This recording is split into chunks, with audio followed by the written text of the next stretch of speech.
Chelsea Football Club, they've been at it again. They've signed another South American, this time a Brazilian wonder kid, a left back that goes under the name of Denner Evangelista that plays for Corinthians. Now, I know this signing was done under a video analysis. They didn't send scouts out to go and watch him. It was all done through data analysis and video analysis. Now, that's not a bad thing because that's the model Brighton used. Chelsea fans won't like us saying that, but it is. And that's how Brighton scouted and recruited the likes of Moses Caicedo, Alex McAllister, and so on. So we're going to apply the same logic in this video, and we're going to be breaking down everything you need to know about Denner. And if I can just stop you there and grab your attention before we move forward, make sure you hit that like button, hit that subscribe button so you don't miss out on another episode. And if you want to catch up on any of the wonder kids Chelsea or anybody else has signed, go and check out my channel. There's plenty of scout reports on there. But let's get started with who is Denner. Well, he was born in Sao Paulo in Brazil on the 25th of February 2008, which makes him 17 at this moment. He's currently at Corinthians. Obviously, he's signed for Chelsea now, but he won't be joining Chelsea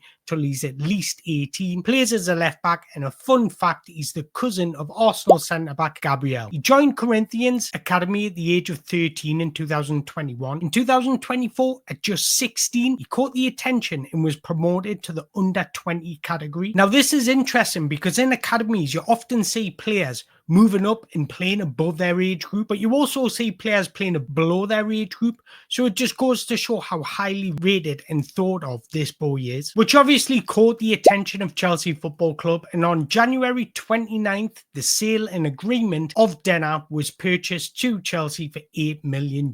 So in this video, we're going to be looking at his attacking output and defensive output and breaking down the strengths and weaknesses as we go. So let's start with his defending output. So there is some areas of improvements, and that's what I want to start on first of all, because often I leave the weaknesses till right at the end, and it sounds like I'm bigging up the player to be a world-class player. And that's not my intentions. I'm just literally breaking down what he's good at, what he's bad at, and what he likes to do. So improvements, natural positioning, often getting caught out far too often, and these improvements all lead into each other because natural positioning also weakens your defensive awareness, identifying danger, and tracking runners. This is something that he'll have to greatly improve on, and also body shape when he's defending. So if you take a look at these images on the screen, there's one or two things happening here. His body shape is wrong. He's not showing the winger or forward into safer areas. He's far too square on, which means if the winger does change his point of direction, he can easily dribble past him. And coming up against better players in the Premier League, but also better players in English academies,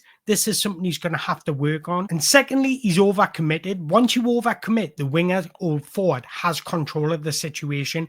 That allows him to be more manipulative and go inside or outside. And that leads nicely on to our final point is decision making. Overcommitting, being too aggressive, looking to engage every single time rather than being calculated and taking control of the situation. And then his strengths, he's aggressive in duels, he's good anticipation, and his recovery pace. Now, I'm not saying he's a bad defender because his contribution in defense is crucial because he's very strong. He's got excellent recovery pace, which makes him brilliant in one-on-one situations, and he's got good interceptions. And this allows him to break up play, but also start a counter-attack. But when it comes to defensive responsibilities, he's extremely active. He wants to engage, he looks to be aggressive, and he always looks to close the space between him and the dribbler. This can be a positive and a negative because it allows him to win the ball back early and put his team on the front foot, but it also leaves space in behind. And if he is dribbled past, the winger's got the freedom of the pitch, but he is very aggressive, he's quick, he's powerful, and he's fearless, and he wants to reclaim possession to move in transition moments. Denner is a marauding fullback. He wants to get forward in every opportunity, and this is why he's so aggressive, but he's also got the profile and the attributes to be. He's quick, powerful, and he's fearless, and he wants to reclaim possession in every single situation because this allows him to transition extremely quickly rather than jockeying his opponent away. His pace and power enable him to track back and make crucial ball recoveries.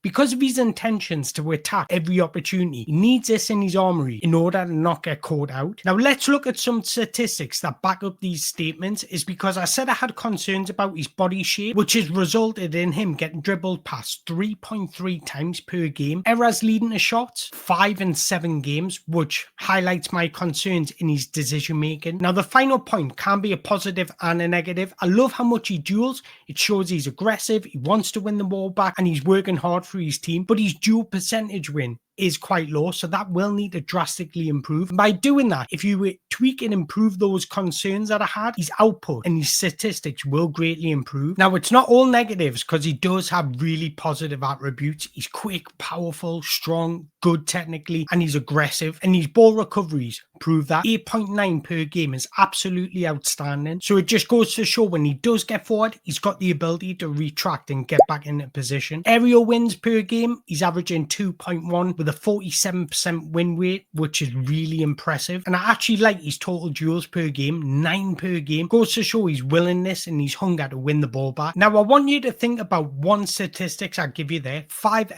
errors leading to shots in 7 games. Now, this is a question I get asked a lot by other scouts or people in football clubs. What separates the players that make it into the first team from academies to those who don't? And it's strength of character. Every player that plays at under 21 level or under 18 level or under 20 level has technical ability, and the majority of them have the physicality as well. Part of scouting within his age group is looking for clues that test his character. Like I mentioned earlier, I get asked this a lot from people in the industry. Denner shows a great attitude after making a mistake or against adversity. He's tenacious as always, confident, and never hides away from a duel or receiving possession. Psychological factor is one of the main things in football, and from what I've seen of Denner, nothing phases him. And what I often say about young footballers is their attitude. After they make a mistake, can they just keep on doing the right things? After they come up against adversity when things aren't going their way and they're just having a bad game, do they repeatedly continue to do the good things? And that's what Denner does. So it's very, very impressive mental characteristics. Now, this is a fun part because this is where I think he truly stands out, and it's his attacking output. But there is areas for improvement, like always. Use of his weaker foot, decision making, and crossing accuracy. But his strengths completely outweigh his weaknesses. He's a marauding fullback, explosive pace, excellent one-on-one dribbling ability, and he's composed under pressure. Something that sets Denner apart is his ball progression, breaking through lines, driving to opponents, being dynamic. He's a combination of pace with his technical skills and his confidence, result in successfully advancing into the final third and creating goal scoring opportunities for his team. But it's not just his technical ability. He's developed great awareness when attacking. This allows him to find acres of space nearer the touchline or slightly inside when he's creating a numerical supremacy. Doing this allows rotation throughout the 11 and also confusing and misshaping the opposition's shape. Due to his willingness to attack, he offers expansive overlapping runs and explosive underlapping runs, both through wide areas and inside channels. But what impresses me the most is he's acknowledging of the winger's movements. If the winger acts as an inside forward and looks to come inside, he just thinks, okay, I'll go on the outside. The winger wants to act as a touchline winger.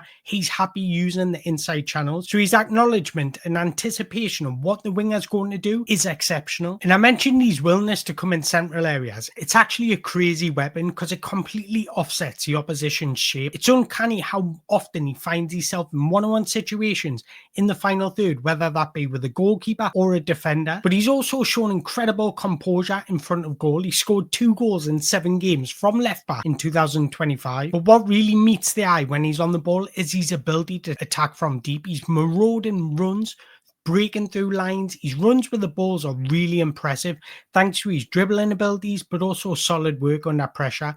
His calmness and confidence on the ball are truly impressive and are a big reason why Corinthians under 20s reached the Copina final. Now, because of his ball retention and composure on the ball, it makes him extremely strong in one-on-one situations. This allows him to retain the ball for a long period of time, but it also allows his teammates to move off the ball and get in better positions in advanced areas. So this allows his teammates to pick up better positions, overloading the penalty area, which ultimately improves efficiency in front of goal. So what I'm trying to say, he's a double-ended attacker. His movement and run increases the explosiveness in his team's attacks. He's not one just for hugging the touchline, looking to overlap, but the ability to come inside and occupy half spaces is incredible. By doing this, he provides an additional option in attack, which often results in moving defenders out of their position, but also being incredibly direct. But his profile absolutely fits a modern-day fullback, somebody who can explode into attack, but has a recovery pace to get back and defend.